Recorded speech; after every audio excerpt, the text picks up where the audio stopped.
Ahí estamos. Okay. Y gracias también a quienes están participando desde la casa. Bueno, Alejandro ya anunció de qué se trataba la temática. ¿Sí? Hace un trabajo que desarrollamos tanto con Alejandro como con Jorge. Y bueno, hoy la idea es mostrarles un poquito. Acá lo vamos a mostrar organizadamente. Ustedes saben que las investigaciones son... Al parecer es porque no está el recording profesional. Son un poquito más caóticas que como van a verlo acá todo organizado. ¿Sí? A ver. Hay que hacer clic en el PDF.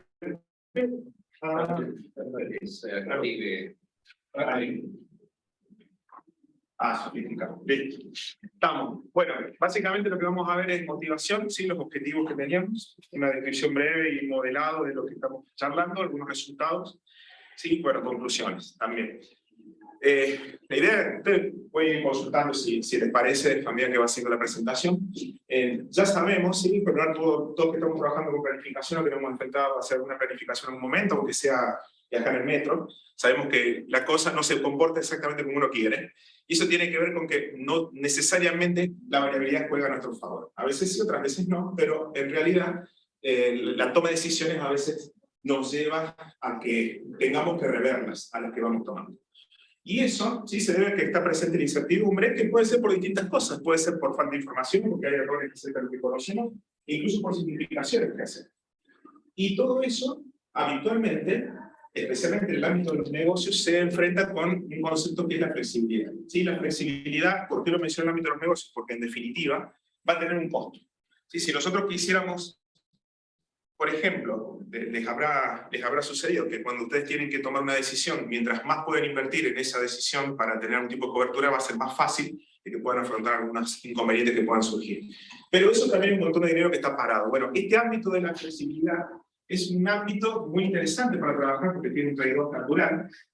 Estas son algunas de las definiciones, ¿sí? Pero el concepto principal es la habilidad para cambiar o para reaccionar con penalidades que sean bajas, ¿sí? Ya sea en tiempo, esfuerzo, costo. Pero el problema de eso es que para que uno cuando hace una inversión y pueda capturar algo de valor, se tiene que dar el evento incierto. Si no se da el evento incierto, lamentablemente no se captura valor, sino solamente se incurre un poco. Y hay dos tipos de flexibilidades. Habitualmente hablamos de los recursos como flexibilidades más tradicionales, ya sea comprar una máquina, tener un auto más, tener más tiempo. Pero también hay flexibilidad que tiene que ver de las decisiones. ¿Sí? En el caso de las decisiones, los soportes los cuales se toman las decisiones pueden tener distintos niveles de flexibilidad y eso es lo que nos puede dar la posibilidad justamente de ir adaptándonos a lo que va sucediendo. Esa es la flexibilidad más tradicional, es un concepto muy interesante que valemos un support, y acá es donde más trabaja la parte de optimización, ¿sí? Que es en ese trade-off de las decisiones donde juega un poquito más el papel preponderante. Y ven acá que tenemos optimización fotográfica, robusta, hay simulaciones, bueno, en fin, hay distintas técnicas que se pueden usar. La determinística, es decir, siempre se puede usar alguna técnica, después uno sabe que se está asumiendo algún tipo de riesgo por el hecho de ver o no la incertidumbre. En algunos casos no es caracterizable por ser tan robusta, pero de todas formas es muchas veces lo que sucede. Bien, cuando nosotros empezamos a trabajar en esto, buscábamos algún caso donde pudiéramos estudiarlo, y efectivamente hay casos que están vinculados con lo que es la planificación agroindustrial, donde está reconocido que es una cadena altamente estocástica, que tiene mucha incertidumbre, y básicamente porque tiene tres elementos críticos. Está muy atomizada, tiene un tema de precio, un tema de mercado, donde el precio y volumen también es variable, ni hablar de algunas otras características muy particulares como tiene la previsibilidad, pero además tiene un detalle que mientras que el producto está en campo, lo mismo sigue una evolución de calidad. Entonces ese tipo de comportamiento hace que todavía sea un poco más complejo poder trabajarlo. Y cuando pensamos en todo eso, tenemos que pensar cuál es porque estamos hablando de una cadena, qué es lo que está buscando la persona que está haciendo producción primaria en este caso. Y siempre busca la maximización del profit. Podemos hablar también de que puede buscar la permanencia del mercado, en fin, otros tipos de estrategias, pero lo otro que trata de hacerlo es que en general tenga un riesgo controlado. Muy bien. El punto de esto es que cuando nosotros pensamos en un negocio que sea exitoso, requiere que haya consistencia a través del tiempo también, porque eso es crítico. Y ahí aparece una idea que es la necesidad de plantear modelos que sean multiperiodos, ¿sí? y que además permitan tener decisiones que también sean de ese tipo de características. ¿Por qué? Porque un determinístico, lo mismo es un modelo que tiene muchos periodos, pero el problema está que tiene una naturaleza respecto a lo que es la incertidumbre que es un poco más simplificada. A veces sirve, a veces no, y un poco ese trade-off que hay que tratar de averiguar, ¿no? ¿Cuál es el momento en el cual sirve y cuándo no sirve esa visión? Entonces, cuando empezamos a estudiar esto, nos dimos cuenta que el multiperiodo había poco en la agricultura, y estocástico es menos todavía. ¿Sí? No es algo que esté muy desarrollado. Ahora hay mucho más de lo que puede ser sensorización y algunos análisis de datos en la agricultura que específicamente este tipo de modelos de toma de decisiones. Chile, en este aspecto, lo mismo, este es un sector que le resulta importante, tiene un peso importante en lo que es el PBI, pero además también tiene una importancia crítica en lo que es el desarrollo regional, especialmente por la parte de creación de trabajo, ¿sí? De puestos de trabajo. Y además de toda esa familia de productos que hay uno que es crítico, que es la uva vinífera, ¿sí? O digamos la producción de vino, por lo cual Chile tiene más que reconocida fama. El punto de eso es que está muy impactado por el clima, lo que uno no logra hacer bien en el campo, si bien existen formas de rectificarlo dentro de la industria, no siempre las calidades de los vinos más críticos se pueden rectificar. Pero el clima es estocástico. Entonces ahí encontramos un espacio para poder avanzar un poco con lo que fue la investigación. ¿Y cuáles son los efectos que tiene esta estocasticidad? Bueno, cuando hablamos de que el clima es estocástico, hablamos específicamente en este caso de la lluvia. Hay un montón de otros factores, horas de sol, digamos, toda la naturaleza biológica del producto hace que muchos factores a lo largo de su maduración tengan algún tipo de impacto. Acá nosotros hemos concentrado en uno, que es el tema de la lluvia, y especialmente cerca de lo que es el momento de cosecha, y tiene dos efectos críticos. Uno de los efectos es el efecto sobre la productividad. ¿Sí? Ahí la manito, ahí se mueve la productividad, sí. Que es el efecto sobre la productividad, donde básicamente lo que sucede con los efectos de lluvia es que hay un castigo sobre lo que es la productividad real que puede tener el sistema, y eso está dado en función de qué tan grande sea la capacidad de absorber el efecto de lluvia en la mano de obra. En este caso, mano de obra se podría pensar también en máquinas, digamos, son conceptos trasladables. En máquinas lo van a ver especialmente si el piso está flojo, si puede entrar o no puede entrar, la cantidad de toneladas, todo eso. Aquí lo vemos en la productividad directa. Y este factor, que es el factor free, lo que representa es la flexibilidad del recurso, que básicamente es la posibilidad de trabajar bajo condiciones de lluvia, siendo uno que trabaja perfectamente manteniendo la productividad natural del sistema y cero que no mantiene ninguna. Entonces tenemos baja flexibilidad, alta flexibilidad, y acá tenemos los efectos que produce. Este es uno de los factores. Recuerden un detalle, que siempre que hablamos de productividad, la productividad de por sí tiene un comportamiento variable. Hay algunos trabajos, de hecho este trabajo de Sergio Maturana, que es el trabajo donde está robusta la visión sobre el tema del cambio de productividad. Y el otro efecto, ¿sí?, es el efecto de la calidad, ¿sí?, el efecto sobre la calidad de la lluvia, especialmente porque tenemos que considerar que existen tres tipos de naturaleza, tres tipos de evolución de madurez. Nosotros tenemos concentrado en la tecnológica. Cuando hablamos de las otras, la literatura, si ustedes buscan literatura que tenga que ver con la parte biológica, estoy tratando de invocar el manito. Ahí. Si tratan de ver los dos tipos de madurez, van a encontrar muchísimo, ¿sí? Y depende también de lo que uno esté buscando en el perfil del producto. Pero en general, lo que tiene que ver con una madurez tecnológica, que tiene que ver con el grado de concentración de azúcar que puede transformar en alcohol, y con acidez, en general eso está un poco más cerrado. ¿Sí? Es como una posición un poco más tomada. Ahora, ¿qué pasa cuando llueve? Bueno, hay dos efectos, hay varios, pero hay como dos efectos que son críticos. Hay unos que son irreversibles, ¿sí?, como es el daño de la piel y también el tema de la caída del grano, eso es porque aumenta el peso a tal punto que no se puede sostener en la parra. Y en el otro caso que es reversible es que baja el contenido de azúcar por dilución, justamente el ingreso de agua hace que se diluye, y esto va a generar que a la larga, cuando uno esté sacando kilos, está llevando kilos de agua en vez de llevar kilos de lo que potencialmente puede ser muy concentrado. Tiene algunos efectos puntuales, ¿sí?, por ejemplo en el transporte, pero más que todo, uno tiene que pensar que cuando tiene ventanas y contratos para poder atender en forma limitada en lo que es la industria vinífera, no puede estar esperando que el agua se seque en parra. A veces sí se puede esperar, otras veces no. Hay penalidades en algunos casos. ¿Cómo es el comportamiento de esas curvas? En general, el comportamiento de las curvas, si ustedes observan aquí, como una parábola, ¿sí? Esto está basado en el trabajo que habían realizado allá por los inicios del año 2000. Alejandro, con otros profes acá de la facultad, y es el modelo que tiene en ese caso Alejandro es un modelo que es al revés, sí, porque sigue la curva de calidad de Taguchi, ¿sí? Donde hay una penalidad, pero nosotros acá lo hemos puesto de esta manera, indicando que 1 es como la calidad máxima. Y vemos acá que estos arcos, ¿sí? Que cada uno de ellos representa distintas aperturas, cada uno de esos arcos lo que tiene es la estabilidad frente a factores climáticos. En este caso, junto a eso ustedes observan, acá abajo tenemos los días respecto al comienzo de la cosecha, ¿sí? Y acá lo que vamos a notar, ¿sí? Que mientras más amplio es el arco, más estable es al paso del tiempo, lo cual es una característica positiva del sistema, porque eso permite que uno pueda tomar decisiones de anticipación o de postergación de cosecha. Pero, por otro lado, hay un efecto que es propio del evento de lluvia, que es este que está aquí, ¿sí? Donde el evento de lluvia está caracterizado por este sí, y acá hay una penalidad que depende del tipo de uva, cómo lo va a terminar afectando, y depende de la uva que hayan sucedido antes. Entonces, esto tiene un efecto donde si uno lo observa, el paso del tiempo tiene un efecto natural sobre la evolución de calidad, pero la ocurrencia de lluvia castiga esa calidad. Basados en estos elementos, y que son modelos que representan en forma bastante razonable la realidad biológica del producto, nos planteamos algunos objetivos, y el primero, y más general, fue el de modelar la toma de decisiones para este proceso de cosecha, especialmente de uva, bajo condiciones de incertidumbre, y resolver distintos problemas, y pensarlo desde este punto de vista. O sea, recuerdan que antes hablábamos del tema de la flexibilidad. Bueno, pensarlo justamente desde el punto de vista de qué tipo de flexibilidades y cuánto afectaban los distintos modelos de toma de decisión en estos esquemas. ¿Sí? Entonces dijimos, bueno, vamos a poder evaluar un poco esto que vaya a suceder. Y pensando en considerar alternativas que sean multiperiodo y que tuviesen la característica de estocasticidad.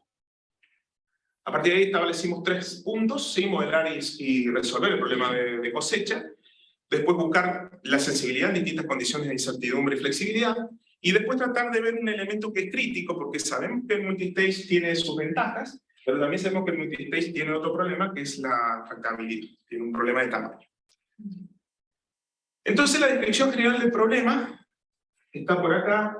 Ustedes recuerdan que si hubiese, a ver, voy a poner manito para arriba, si hubiese alguna consulta lo pueden hacer, o verán al final es indistinto, como se sientan más cómodos. Las características que tenemos acá son, por un lado, que es una planificación operacional, ¿sí? Tiene que ver con la cosecha de uva, va a ser un piqueo manual, porque uno puede conseguir distintos tipos de pico también. Hay distintos bloques y variedades de uva que van a estar impactando en esto. Cuando ustedes vieron distintas curvas con distintas aperturas recién las calidades, eso tiene que ver justamente con que hay uvas que son más complejas de manejar, que son aquellas que tienen momentos críticos de cosecha. Y después, por otro lado, ¿sí? También tenemos una ventana de cosecha fija, que esto también es importante porque hace los contratos reales dentro de la industria, y la calidad va a ser una evolución del tiempo y de los hechos inciertos. Es decir, la incertidumbre. Eso van a ser los efectos. Y lo que vamos a tratar de buscar es la maximización del beneficio entre los bloques, y va a haber 3 tipos de decisiones: decisiones de contratación y despido, decisiones de alocación, y también un programa de cosecha. Y esto está basado en un trabajo, como estamos ahí, Ferrer, Alcohol, donde están todos los profes. Muy bien. Lo primero que teníamos que hacer, además de esto, era caracterizar el factor de incertidumbre, que era la lluvia. Entonces, para caracterizarlo, fuimos por este concepto, ¿sí? Donde tenemos 2 condiciones, que llueve o no llueve. Ahí hay una discusión interesante entre lo que tiene que ver intensidad y ocurrencia, ¿sí? Lo concreto y lo cierto es que hay información bastante contundente de que el límite para cada tipo de uva donde se puede considerar que la intensidad lo afecta depende de la zona, pero en términos generales sí se sabe que hay un umbral en el cual el producto, si llovió menos que algún monto, algún número específico, que depende de la zona y del tipo de uva, va a ser que no llovió. Y si llovió más, significa que llovió. Es tan así, y de hecho así se toman un poco las decisiones hoy por hoy, porque la variación es enorme, incluso el mismo lote en distintos años, muy grande el comportamiento, la variación que hay. Basado en eso, nos fuimos a buscar un poco de literatura que tenía que ver con meteorología, y llegamos a la parte de cómo modelar estos eventos de lluvia, ¿sí? Y un trabajo justamente hecho también acá en la casa, que es de Urdiales, un equipo de trabajo que trabaja la parte de caracterización de clima. Ellos desarrollaron este modelo, que está basado en Richardson, pero es un modelo bastante simple, que nos permite, con esta cadena, poder decidir un poco y poder ver cuáles son las probabilidades de evolución de la lluvia. Entonces tenemos acá de seca es 0, lluvia es 1, y ahí tenemos una cadenita de Markov. Con eso podemos modelarlo. Hay más complejas, sí hay más complejas, pero en realidad estas son como las que más ajustan. Si ponemos más stage, la verdad es que no le suman mucho finalmente al modelo y a la calidad de la resolución. Bueno, en el modelo determinístico, sí, nosotros tenemos 3 tipos de decisiones, dijimos: el número de empleados que están ingresando, el número de empleados que se están yendo del sistema, todo eso tiene una penalidad, obviamente tiene costos, una alocación, y la función objetivo, que está ahí escrita básicamente todo lo que uno obtiene por vender menos todos los costos que tiene. Y lo que uno obtiene por vender está relacionado directamente, está relacionado directamente con la calidad, ¿sí? Porque es proporcional a la calidad que tengamos en ese momento. Y además también tenemos otro factorcito que acá tenemos, que vemos acá que está en azul, que es la productividad. Estos son los factores que son inciertos. En un modelo determinístico tenemos que considerarlo con un valor cierto. Las restricciones son simples: un balance de mano de obra, alocación, capacidad de minería, balance de uva en el terreno, y después la naturaleza de las variables. No tiene mucho más que eso, por nosotros no nos hemos concentrado sobre los aspectos, por ejemplo, de transporte. Ahora, eso está bien, pero si nosotros queremos considerar de alguna forma la incertidumbre, podemos pensar en algo un poquito más, no es más complejo, pero sí un poquito más que tome lo que puede ser la realidad. Y en eso nos vamos un poco a caracterizar los eventos inciertos usando el valor esperado del evento incierto en sí. Y con eso llegamos a estas expresiones donde lo que tenemos acá es una productividad y una evolución de calidad que va a estar dado por ese evento incierto promedio. Y la función, el modelo es similar al que hemos venido trabajando antes, ¿sí? No hay mayores diferencias, la única diferencia es que vamos a estar reemplazando este valor. Este valor potencialmente puede ser un poquito mejor en comportamiento que lo que teníamos antes. Siempre depende después qué es lo que se ve realidad. Ahora, hasta acá son todos multiperiodos también, perdón, son todos multiperiodos, pero en ningún momento tenemos como expresamente distintos comportamientos y decisiones que puedan bifurcarse en el mismo momento.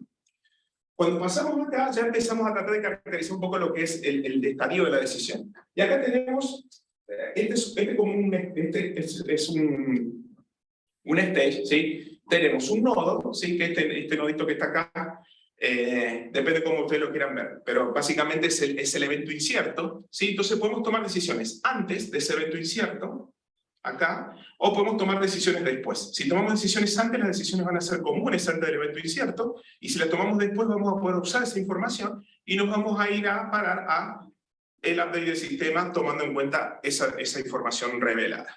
Ahora, el tema de eso es obviamente que si uno puede esperar siempre a tomar las decisiones, estaría bárbaro. Pero no pasa siempre. Y más cuando uno tiene que planificar, y además cuando hay costos de tomar decisiones y cambiarlas. Entonces, acá viene un poquito que va a existir compromiso y los costos de cada momento de decisión van a ser diferentes. Entonces, acá tenemos, por un lado, ¿sí? Tenemos esto que es el one stage, pero multiplicado por varios, y acá se genera el multi-stage. Y fíjense que acá están los escenarios, ¿sí? que cada uno corresponde a una terminación de nódulos. Y esto mismo, porque era el llueve no llueve, es un binomial, se puede reescribir de esta forma, así donde acá está el equivalente, donde cada uno de estos representa las no anticipativity constraints, que es básicamente las restricciones que hacen que en cada momento uno pueda tomar decisiones únicamente con la información que sabe. ¿Sí? Claro, en algunos casos, si ustedes miran, por ejemplo, para el mismo periodo, en algunos casos, si las toman antes, van a tener que ser todas únicas, si las toman después, van a poder considerar esta bifurcación del evento. Entonces, las no anticipativity constraints van a ser diferentes en ambos casos. La formulación del modelo no dista mucho de la que tenemos antes, lo único que acá vamos a reconocer que la calidad y la productividad ya dependen específicamente del escenario, y a partir de eso todo depende del escenario. Vamos a tener que reconocer además que existe un set de decisiones nuevas que le va a aumentar el tamaño del sistema, que son estas que están acá, que son las anticipativity constraints, y después lo otro que vamos a tener que reconocer es que existe una probabilidad de que ocurran ciertos eventos, y eso está asociado con los escenarios, y eso finalmente va a ser lo que va a dar esta estructura de APA. Bien, a partir de eso dijimos, bueno, vamos a empezar a comparar cosas y empezamos a hacerlo, ¿sí? Dijimos, vamos a comparar las visiones más clásicas, vamos a tomar valores esperados dentro de lo que son fuentes de flexibilidad. Vamos a tomar, primero por un lado en la parte del modelo de decisión, el expected value, después vamos a tomar el wait and see, que es como el más clásico, información perfecta, y después vamos a considerar el multi-stage. ¿Sí? En el multi-stage vamos a tomar dos condiciones diferentes. Uno tomar decisiones antes de la alocación de recursos y el otro tomarlas después. Esto habitualmente se puede hacer cuando uno dice, ¿pero por qué una y por qué la otra? Bueno, si tomas decisiones antes y tenés que mandar gente a 50 kilómetros en un camión, eso si tenés que tomar decisiones al día, posiblemente pierdas horas de productividad y eso termina afectando. Entonces, tomar decisiones antes y que puedan ser suficientemente buenas da una ventaja. Y lo otro, el recurso, sí, vamos a dar una flexibilidad también, que es la flexibilidad de que pueda trabajar con consulta. Las métricas son las métricas clásicas en este primer caso, que es básicamente el valor esperado, por lo menos lo que vamos a mostrar acá, había más, pero estos son los que nos vamos a concentrar. Valor esperado económico, y después tenemos valor esperado de información perfecta, y el valor de la solución intocable. ¿Sí? Nosotros eso lo hemos considerado dentro de la bibliografía, especialmente en el multitexto. Pueden encontrar pueden encontrar otras formas de poder medir cuál es el valor que tiene la solución. El punto está en que desde el punto de vista de management es muy complejo traducírselo a alguien. Es decir, cuando uno dice, no, pero yo congelo todo esto y después saco todas estas cuentas, si está todo bárbaro, pero dame un número, dame algo más concreto. Y en ese sentido hemos usado la visión de Upton, que es mucho más propia de management. Entonces, a partir de ahí vemos algunas curvas, sí, no vamos a ver todas, pero vamos a ver algunas curvas, donde acá tenemos, por ejemplo, el comportamiento del valor estocástico de la solución. El valor estocástico de la solución, uno esperaría que siempre, el valor estocástico de la solución estocástica, tenga justamente un valor por encima de lo que es la solución determinística. ¿Por qué razón? O por lo menos lo que es el effective value. Sí, en este caso el effective value medido en todos los elementos. Porque justamente tiene esa característica, puede tomar esa información a priori. Si ustedes miran aquí, lo que tenemos acá es que la probabilidad de lluvia va aumentando. Este es el momento donde es un tiro de moneda, ¿sí? Es 0,5 tiros y no sé si sale o no sale. Ya en los otros casos, por lo menos existe una tendencia que ocurre un evento determinado. Y a su vez, tiene tres niveles distintos de productividad, ¿sí? Perdón, de flexibilidad. ¿Sí? Esto es muy poco flexible, este es altamente flexible, el 0,7 y el 0,5 es neutro, es decir, va a perder el 50%, no es neutro, perdón, va a perder el 50% de flexibilidad, de productividad. Cuando uno mira esto, lo que se da cuenta es que el valor de la solución estocástica, ¿sí? Tiene mejor comportamiento cuando el sistema está más limitado en la flexibilidad del recurso. Fíjense que tiene un comportamiento de campana, acá es una campana, donde a medida que mi flexibilidad de recursos es peor, el modelo estocástico saca ventaja sobre el determinístico y además la saca especialmente cuando la incertidumbre es grande. Y eso es un comportamiento que uno podría decir, bueno, ¿tiene algún razonamiento? ¿Es razonable? Sí, es razonable, pero lo interesante de esto es que lo pueden medir, y esa es la parte crítica. Ahora, claro, si ustedes miran acá, dice multitest con la decisión tomada before, con la decisión tomada antes. Esto es antes que sepa la incertidumbre, ¿sí? Es decir, hace esto, recuerden un detalle, que acá el multitest no tiene que buscar información porque es exhaustivo. ¿Sí? Estamos hablando de 1024 escenarios, en este caso hemos probado hasta más de 1 millón, pero en este caso es 1024, entonces se puede hacer exhaustivo sin no tener inconveniente, justamente porque es un ensayo, como plural.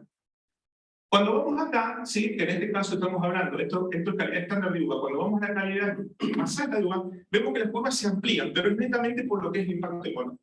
Ahora, ¿qué pasa cuando la decisión la podemos tomar después? Bueno, cuando la podemos tomar después, fíjense que para calidad de uva estándar, el comportamiento de la curva sigue siendo bastante parecido a antes. Es decir, tomar decisiones antes o después con uvas que son estables, no impacta tanto dentro de lo que es el resultado. Y esto sería un resultado esperable, sí, porque en realidad la incertidumbre no puede actuar tanto. Bien. Ahora, la otra, el high quality, cambia considerablemente. Si ustedes miran, el hecho de poder tomar decisiones a posteriori, rompe esa campana y la vuelve que se polariza, especialmente cuando hay situaciones muy críticas, el comportamiento es mucho mejor en el estocástico. Y ya no depende tanto de la incertidumbre, sino de la posibilidad de capturar situaciones específicas donde el evento no ocurre. Es decir, ya pasa por una naturaleza propia de la toma de decisión. ¿Qué pasa cuando hacemos el cociente entre las dos? Pasa esto que está acá. Ustedes pueden ver que las curvas van hacia arriba. Este es un cociente, que es el cociente entre tomar decisiones después y tomar decisiones antes. Y acá hay un cociente que a medida que aumenta la probabilidad de lluvia, la decisión de tomar posteriori sube. Pero no por incertidumbre, sino porque captura el momento. Y eso también nos lleva a pensar en que debería haber alguna otra cosa dando vuelta, que por ahí tiene que ver con cómo se hace esa captura de valor. Y esa captura de valor se hace, si ustedes observan aquí, esto es para recursos que tienen muy baja habilidad para poder cosechar. Si miran la curva presente, la primera tiene que ver con lluvias de niveles medios y la otra con alta probabilidad de lluvia. La forma en que capturan el valor es distinta porque esto lo que nos está diciendo es el porcentaje de campo esperado cosechado. Y si ustedes miran, existen dispersiones, no al principio, pero sí al final. A medida que esos caminos se bifurcan es donde uno puede capturar más valor que otro, y es así como lo van haciendo. Entonces uno tuviese que decir, si yo tengo que tomar decisiones con esto, ¿qué hago? Y mira, si yo miro esto, capaz que hasta el periodo 5 usa cualquier sistema para tomar decisiones. ¿Por qué? Porque en realidad no están rompiendo las decisiones las rompen después, al final. Y eso tiene que ver con la capacidad de posponer algunas decisiones y de adelantar otras. Bueno, con eso, esto más o menos el mismo esquema, pero todo esto iba muy bien, sí, y tiene cosas muy interesantes, mucho más el trabajo en realidad, pero hay un tema que es inevitable, que es el tema computacional. ¿Sí? Entonces, todo muy lindo, pero en multistage dijimos, sí, en multistage sirve, sí. ¿Es necesario que sirva todas las veces? No. Porque ya vimos que hay partes que ponemos otra cosa más simple y andaría bien. Bien, ¿qué pasa ahora? Bueno, vamos a hacer multistage. ¿Y qué hacemos en multistage? Tenemos problemas si crecemos en periodos. Bueno, ¿cómo vamos a atacar eso? Bueno, antes de atacar eso, vamos a hacer una pasada limpia.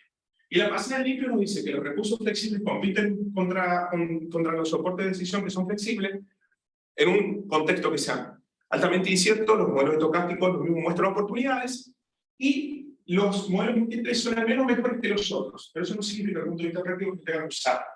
Significa que compiten en solución. Pero aparecen dos preguntas, que es un poquito la pasada de un limpio al otro. El multistage estocástico, ¿cómo genera valor? ¿Sí? Porque hasta ahora lo comparamos con ciertas condiciones específicas que teníamos en el sistema de flexibilidad de recursos, y el otro, cómo enfrentamos problemas de computación. Para la primera parte, hicimos algunos experimentos más, donde básicamente, bueno, se hicieron experimentos donde las decisiones se podían tomar en cualquier momento, contra decisiones de tomarlas antes o tomarlas después. Ya vamos a ver cuál es el efecto que tiene eso. Después los costos, cómo impactaban, de tomar decisiones antes o después en cualquier momento. Y después tenemos la parte de los recursos, también formamos equipos, ¿sí? Porque hasta ahora estamos trabajando con calificaciones únicas de estas personas, y ahora podemos formar equipos.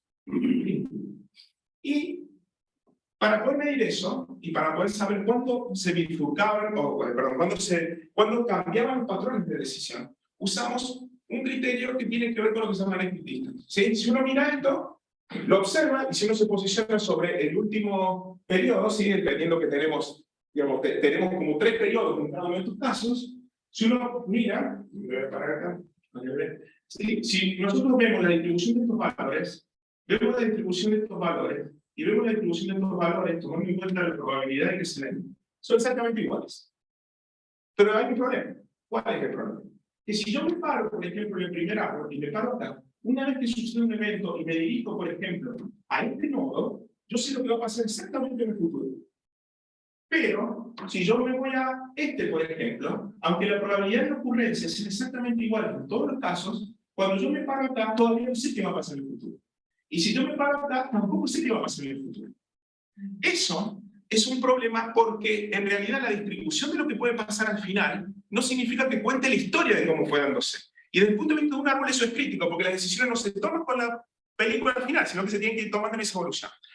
Ese concepto lo captura bien el Nested Distance. Entonces lo usamos, ¿sí? Es un concepto que está bastante desarrollado, ¿sí?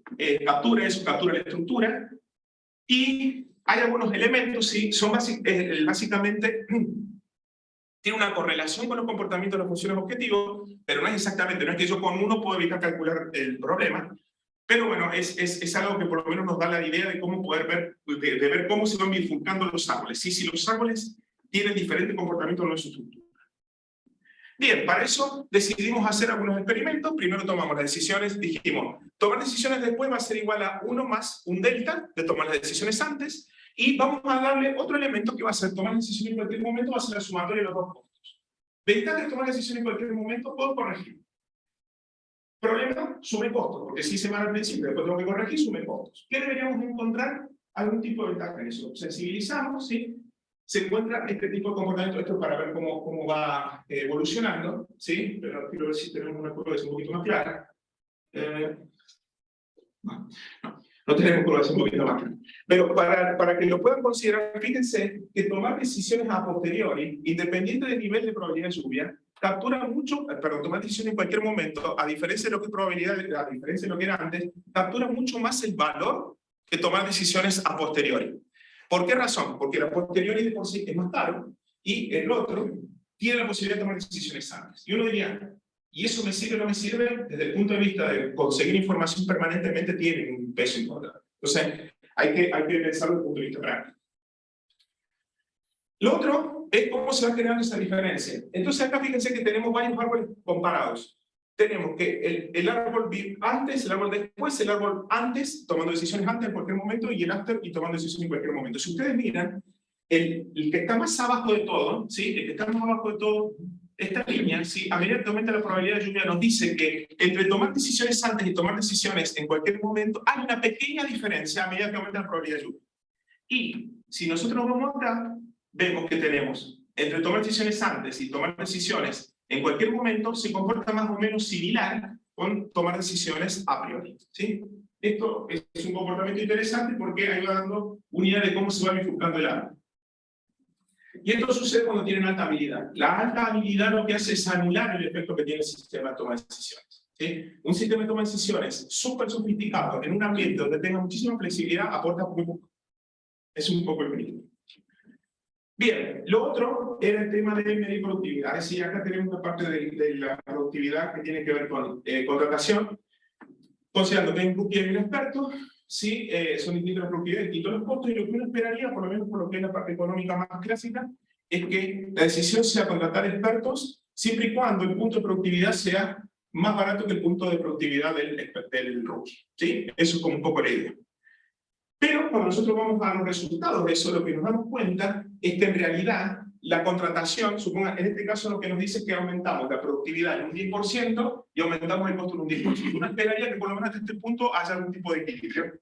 En este aumentamos del 30% al 30%, y en este un 60% la productividad y un 60% el costo. Y uno diría, pero si tenés tanta productividad, te conviene contratar al experto. Sin embargo, si ustedes observan, cuando llega más o menos al 30% del costo extra, por más que todavía tenemos mucha productividad barata, no lo contrata el experto. Baja mucho el porcentaje de expertos. Esos son los porcentajes de expertos que están en el equipo. Fíjense que el 50% cae a cero.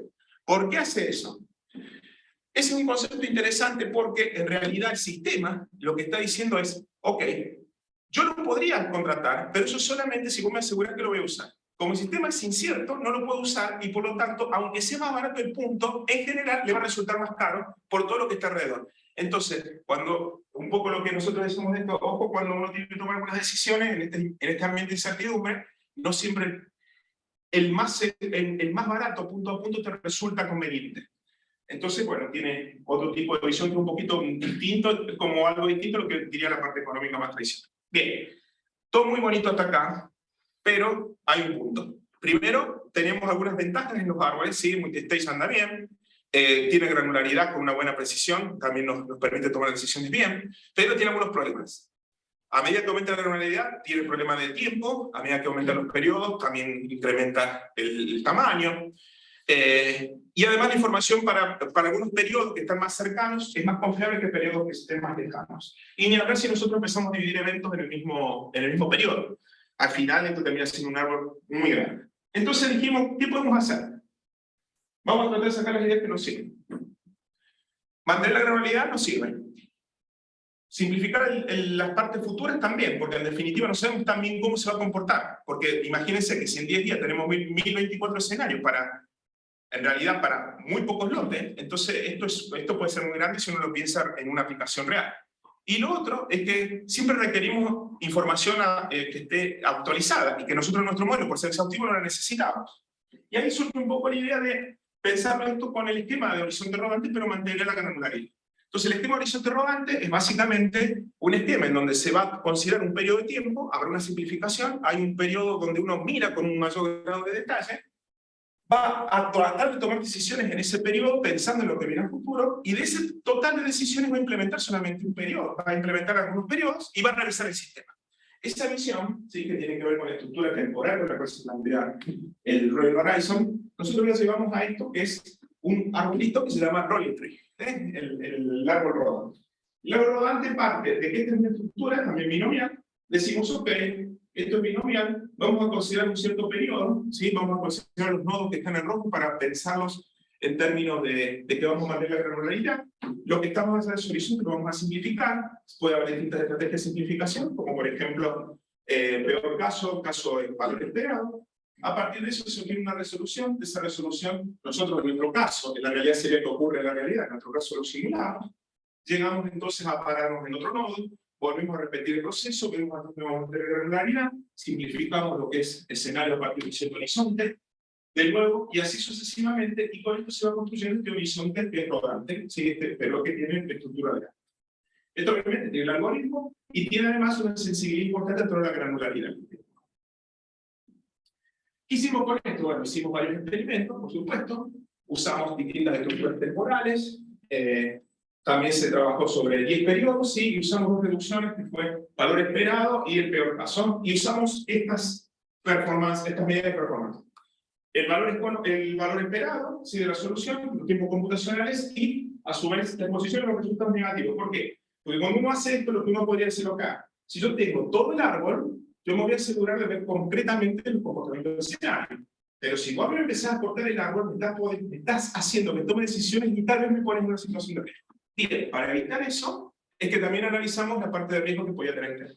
¿Sí? No utilizamos para riesgo, sino que vimos riesgo. Muy bien, lo que vemos acá, que son muchos numeritos que están en verde, otros amarillos, otros que están en rojo, es qué tan buena fue la solución obtenida bajo este método, pensándolo en términos de valor esperado, si se corrió sobre todo el árbol haciendo esto, contra tener la solución de multistage. Y lo que se ve acá es que en realidad, desde el punto de vista del valor esperado de la solución, no es para nada despreciable la calidad de la solución, es bastante buena. Y fíjense que a medida que aumenta la granularidad, o sea, acá tenemos este es el nivel de habilidad.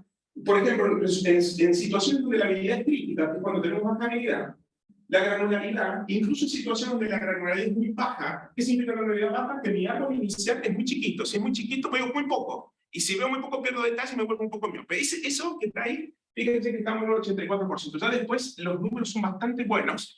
Y esto considerando a su vez que acá esto no me... sí. Y esto considerando sí que acá tenemos distintos niveles de lluvia. Estos son los niveles de lluvia que tenemos planteados. Entonces fíjense que tenemos algo que es interesante.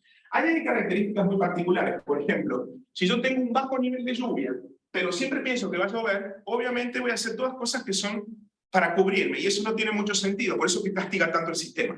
Pero con un razonamiento, con un análisis, eso queda bien razonado. Lo otro que queremos ver eran los tiempos computacionales. ¿Sí? Los tiempos computacionales, ustedes recuerdan, por ejemplo, para emisión de escenario estamos pensando que a lo mejor en algunos pensando lo probamos. Puede estar entre 14 a 30 días la resolución. Entonces, acá hemos tomado para el tamaño 10, que era lo que habíamos mencionado, pero fíjense las magnitudes. Acá tenemos números que están por arriba de los millares, y acá tenemos números que están, en algún caso sí están en 268, pero en general están menos que 100. Es decir, que es bastante más buena la solución en términos de velocidad, y acá tengo un poco los porcentajes que representan sobre la solución diferente. Entonces, hasta ahora está bastante competitivo en tiempo, bastante competitivo en resultados, y queríamos ver qué pasaba con los valores esperados.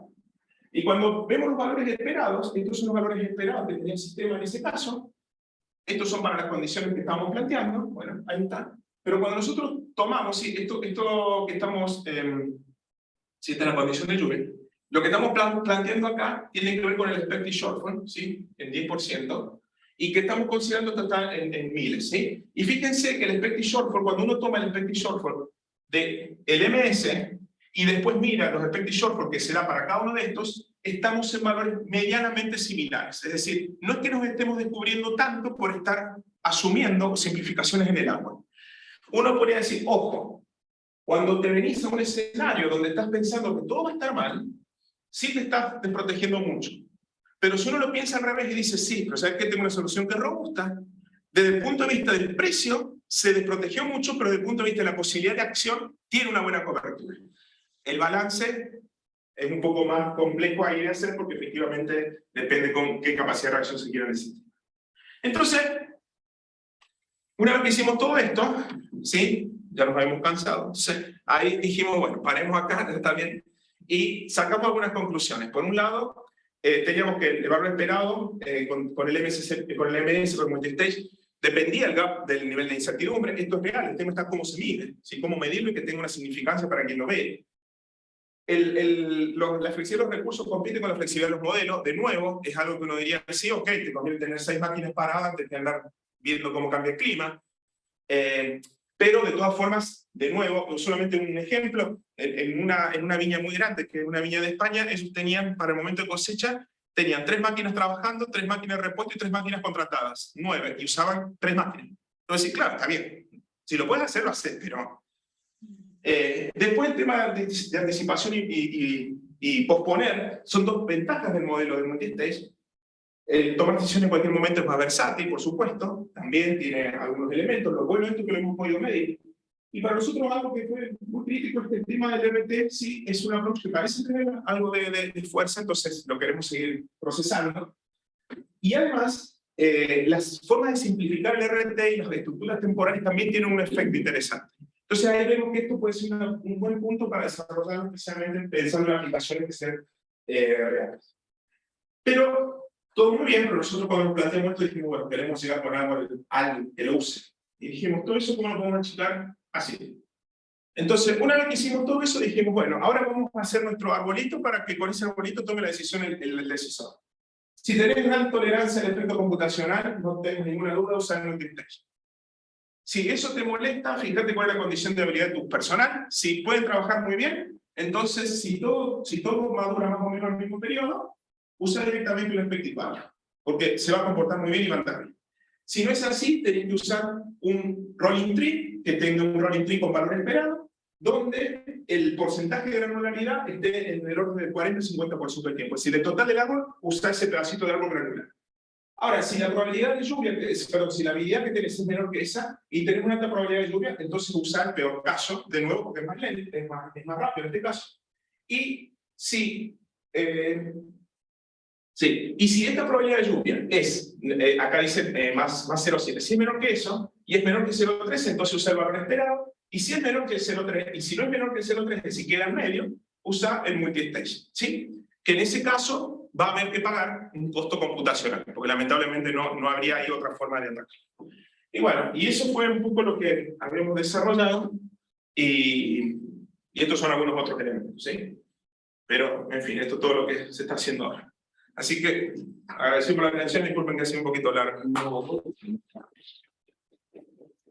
Bueno, gracias. ¿Preguntas? Sí, yo tenía una pregunta. Súper interesante el trabajo, gracias luego por la presentación.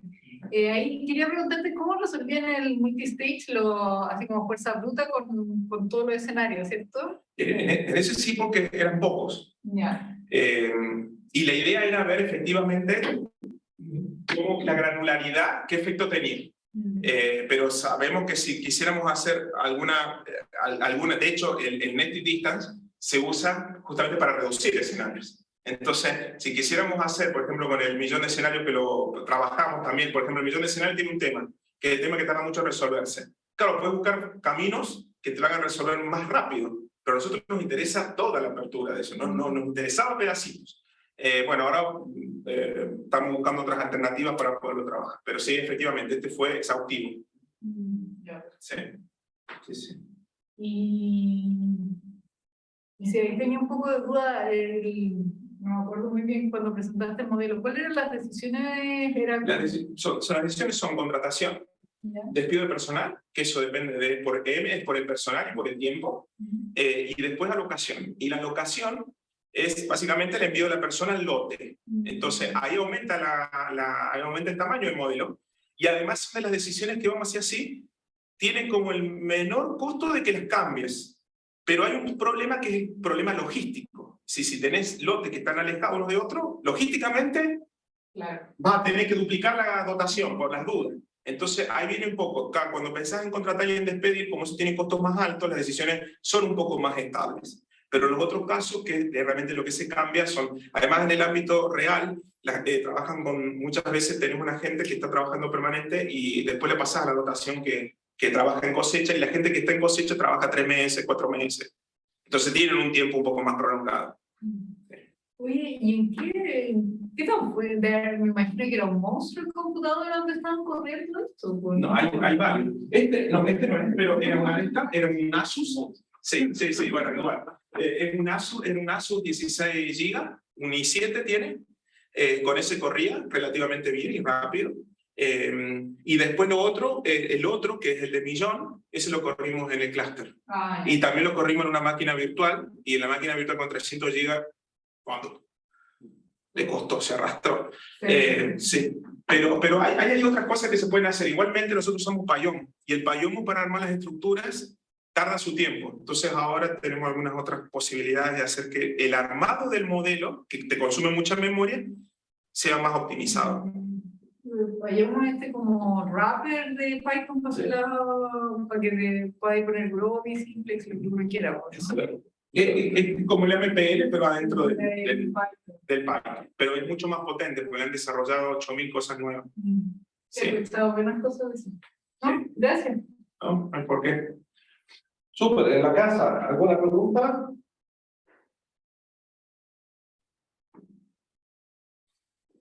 Ahí yo tengo una pregunta del último árbol que tú colocaste.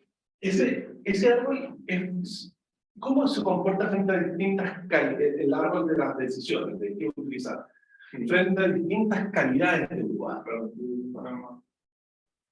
Ese árbol. ¿Cómo se comporta? ¿Cambiaría muy fuertemente frente a distintas calidades de las uvas y cosas? Sí, con algunas uvas cambian. Si tenés uvas que son críticas, uvas que tienen periodos muy específicos de madurez y que son como muy acotados, efectivamente los pesos que uno podría tomar de este árbol de decisión cambian. Esto es como un comportamiento promedio, el que estamos observando aquí. Pero efectivamente la decisión podría ser un poco distinta dependiendo del tipo de uva que tengas. Perfecto. Igual esto es como que uno acá debería decir, por ejemplo, ok, si tengo tal tipo de uva como otro nodo más, y ahí empezar como a abrirlo, ¿sí? Pero tiene algo interesante, que es que te permite achicar un poco la decisión sobre cómo vas a usarlo a esto, ¿sí? Porque en algún momento también hemos probado con lo que eran regresiones y otras cosas más para ver si se podía ganar algo de espacio en vez de caer en hacer toda la optimización. Y en algunos aspectos sí, y en otros aspectos queda como corto, digamos. Entonces, queda muy bajo el nivel de área. Exacto. Y un poco, ¿qué es lo que piensas hacer así hacia adelante? ¿Cuáles todos son tus caminos que estás planteando acá? Claro, en términos generales, esto, lo que hemos discutido en un momento, puede ser un DCS, tendría posibilidades. Pero después también hay una buena parte de desarrollo que tiene que ver con el hecho de seguir con Rolling Tree, especialmente hablando de la línea de investigación. Digamos, el Rolling Tree que tiene buenas perspectivas. Y después de esto también tiene la posibilidad de expandirse, porque en definitiva es un tipo de industria que tiene este tipo de problemática. La planificación en general también sucede lo mismo. Y los factores de incertidumbre acá están dados por una evolución del clima, pero esa evolución del clima lo puedes ver como una evolución de la demanda también, en definitiva, porque te está tirando de otro lado, pero es como si tuviese también algo en juego. Entonces, hay buenas oportunidades como para poder hacer expansiones. Pero hoy por hoy lo que creo que estamos más orientados es al tema de poder trabajar en Rolling Tree y el DCS. Son como los dos elementos que están más a la mano. Y igualmente también se pueden trabajar otras condiciones climáticas y se pueden trabajar algunos otros elementos. Gracias. ¿Alguna otra pregunta? Justo lo último que mencionas es lo que quería preguntar sobre, porque la modelación del clima que tú tienes, o sea, considera obviamente la evolución, pero para efectos prácticos es el mismo patrón climático a lo largo del horizonte. Pero claro, en algunos lugares podría cambiar muy drásticamente. Exactamente, y de hecho al mismo tiempo se estaba desarrollando este trabajo, un trabajo que también está vinculado, que es un trabajo de maestría, fuese, que era el tema de evaluar tecnologías en función de si las puedo usar o no. Y eso sí tomaba en cuenta los patrones de clima reales en distintos lugares. Entonces iba y decía, por ejemplo, no sé, me voy al sur y en el sur tengo probabilidad de lluvia altísima en determinado momento y eso me genera un problema muy grave de comportamiento de uva, y si me voy al norte tengo otro. Y después también hay otras cosas más que tienen que ver con los estrés hídricos, con otro montón de cosas, con las horas de sol. Hay muchas cosas que hoy se podrían considerar, y de hecho está cambiando. Si uno mirara la evolución de lo que ha sido las siembras de agricultura, especialmente en este caso de la uva, cambia el lugar donde se está poniendo la uva, porque efectivamente el patrón climático está cambiando. Entonces van buscando que se adapte al patrón climático que tiene la planta. Pero potencialmente eso podría pensarse, por ejemplo, en un desarrollo regional, podría decir, ok, con una cierta previsión de cómo va a evaluar, cómo va a evolucionar el clima y todo eso, puedes llegar a pensar qué incentivo tenés que dar para que se muevan las empresas, por ejemplo. En el caso del agua es hídrico, es más fácil de manejar, pero por ejemplo en el caso de horas de sol, eso ya no es tan fácil de manejar. Y hay otro tema en torno a, porque una de las críticas de la estocástica es la definición de escenario. Sí. Y acá definimos llueve y no llueve. Sí. ¿Cómo crees que impactaría acá la intensidad de repente? Claro, yo creo que la intensidad, justamente, por lo menos por los reportados, es difícil de hacer notar que la intensidad específica, por ejemplo, si 5 milímetros te afecta de esta forma, 6 de esta. Eso es muy difícil y de hecho está reportado que si llueve la calidad baja y si llueve debajo por un umbral y si está por encima de ese umbral, perdón, si está por encima baja y si está por debajo no baja. Pero sí hay otros elementos que se pueden modelar. Por ejemplo, el elemento que se puede modelar es, se podría aperturar, por ejemplo, las intensidades de lluvia para considerar, ya no sé si los efectos de calidad específicos, pero sí, por ejemplo, efectos en piso, que es muy típico de que el piso uno no puede entrar a trabajar. Sí se puede vincular la cantidad de lluvias con el incremento en peso, eso sí tiene un efecto más directo. También se puede considerar, pensándolo en mejorar ese aspecto, se podría pensar en que existen más eventos de tipo de lluvia, donde tengas lluvias que no causen ningún efecto, lluvias que causen efectos intermedios y lluvias que causen efectos severos. Y ahí sí se abre un poco más. Pero, por ejemplo, con el solo hecho de incorporar efectos severos y hacer 3 a la 10, ya cambia el tamaño y así va a ir modificándose. Y específicamente, por eso es tan importante el tema del rolling tree. ¿Por qué? Porque si uno considera que podés buscar más granularidad, ya sea por eventos de este tipo de incertidumbre o por otros eventos que quieras incorporar incertidumbre, por ejemplo, horas de sol, para que tengan una idea, las horas de sol, las horas de día calor, es un activo que se vende en el mercado de Chicago. Si vos puedes comprarte una opción para cubrirte por las horas de día calor que no vas de tu planta. Entonces, no es que está todo desarrollado esa parte de un derivado. Uno podría pensar, ok, entonces puedo aperturar más lo que tengo ahora, pero si lo aperturo más se me achique, digamos, se me agranda mucho el árbol, entonces voy a tener que acortar el horizonte que puedo mirar y para eso necesito saber que tengo alguna herramienta confiable que cuando miro más adelante me va a dar decisiones que sean consistentes. Y en eso se viene el rolling tree. Entonces, yo creo que ahí hay una buena oportunidad para aplicar el rolling tree. Después, por supuesto, si eso se da en la apertura climática, hay mucho para hacer. Claro, que más que de lluvia, ya estás hablando de patrón, fenómeno climático, se involucra no solo agua, la temperatura, o sea, incluso en las épocas de vendimia heladas, condición climática. Y es más, condición nosotros acá tenemos un detalle, que acá lo cortamos. Pero ¿qué pasa si yo acepto que voy a esperar a que mi producto se seque y lo voy a llevar, aunque pague una penalidad? A lo mejor la penalidad termina siendo una penalidad que represente, voy a decir un número cualquiera, represente un 40% del costo de mi producto. Entonces ya sé que ese es un umbral, pero a lo mejor eso significa que voy a tener 10 días de cosecha para un lote. Recuerden que esto se cosecha durante 4 meses, ¿no? A lo mejor en vez de tener 10 días de cosecha puedo tener 30. Y si tengo 30, cambió totalmente el tamaño del sistema y cambió por un escenario, porque no cambiaron todos, digamos. Entonces es como que pueden ser comportamientos muy diferentes. Todo eso es interesante capturarlo y hay mucho juego ahí para poder hacer. Gracias. Bueno, muchas gracias. Para cerrar en la casa, que estén muy bien y nos vemos en posterior al 18 con otro seminario. Muchas gracias. Tenemos break la próxima semana.